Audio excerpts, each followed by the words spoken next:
Yeah, so I'm Dr. Fred Sutherland, archaeologist, and I'm here to talk today about bottles and why archaeologists are so fascinated with bottles and what we can learn from them. More than just their monetary value or their intrinsic style, it's something about what they meant to the people that actually use them and the stories they can tell us about the past. That's really why I get excited when we find a new bottle from an interesting place in history. So, an interesting bottle from a place in history I know a lot about is this one in my hand.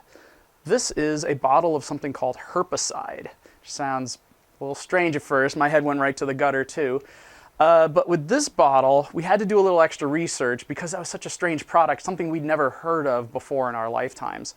So, did a little search. Internet's been a great tool for that. And we found in the archive of the National Museum of American History, they had one of these bottles, even with its packaging and all the advertising associated with it, which was great. And we were able to learn from the embossing, these raised letters on the outside body of it, the name of the product, where it was located, and we put all that information in. That's how we got that information back in our search, in our research. We learned a lot of other things from other parts of the bottle too.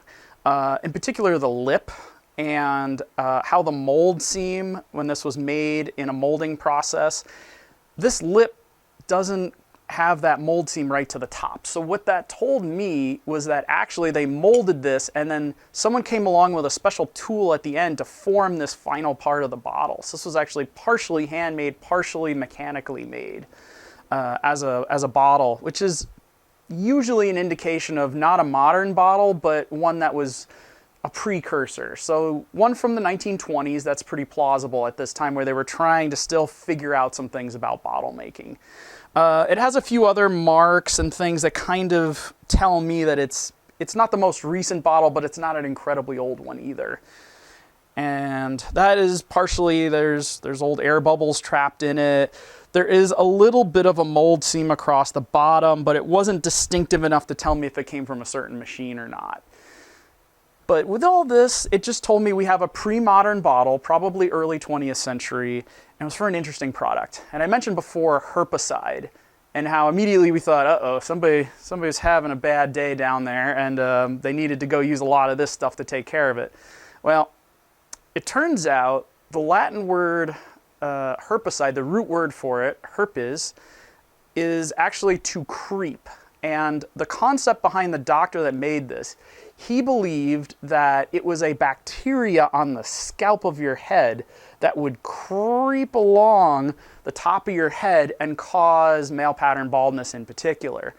And so herbicide was meant to combat that. And you were supposed to put a little splash on top of your head every once in a while, and that was supposed to kill off this supposed bacteria that was creeping across your scalp.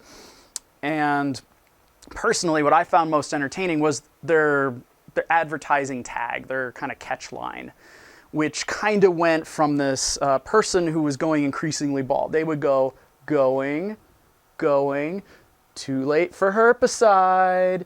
And, well, hey, I'm a living testament to that. I am way too late, but I love my baldness, so I don't care. I mean, my man Jean-Luc here, he knows how it goes.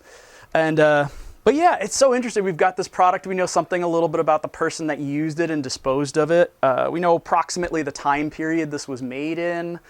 It just had a very interesting story to us. It told us a little something about the people that lived in that neighborhood. And that's what we like to learn about bottles. I have no idea how much it's worth. Personally, I think it's worth the stories and all the interesting things we found in it. That's the value it has for me.